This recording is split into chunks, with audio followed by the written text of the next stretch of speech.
Oui, parce que l'Iran veut toujours un péage. Ah bah c'est évident. Alors, pour l'Iran, ce qui compte, je pense, c'est pas tellement l'argent, c'est de pouvoir vraiment marquer qu'il le contrôle. Ce qui est une manière de potentiellement de peser sur l'économie du monde, de rappeler en permanence à l'économie du monde, vous me payez un petit peu, mais le vrai objectif de cela, ce n'est pas obtenir de l'argent, c'est marquer sa puissance.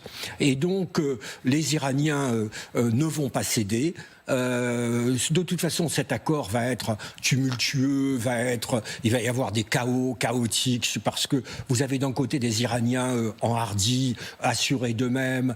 Vous savez, comme je le dis souvent, les Iraniens ne sont pas connus pour leur modestie. D'ailleurs, on dit que ce sont les Français du Moyen-Orient, c'est tout dire.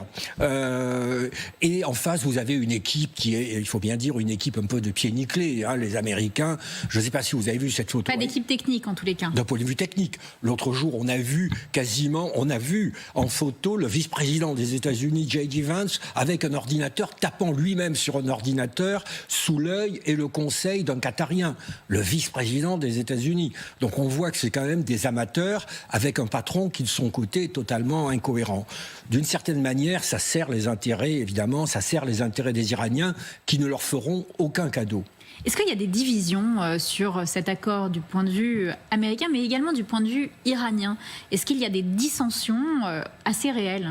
Alors, les plus spectaculaires sont du côté, et au fond, celles que l'on connaît, parce que c'est quand même, c'est une démocratie. C'est à l'évidence la rivalité qui est maintenant patente entre un J.D. Vance et un Marco Rubio. On a un peu l'impression que la campagne présidentielle de 2028 a déjà commencé. Vous avez d'un côté un J.D. Vance qui a signé cet accord qui, il faut bien dire, est un accord de retrait des États-Unis. آنچه در مورد ما میگویند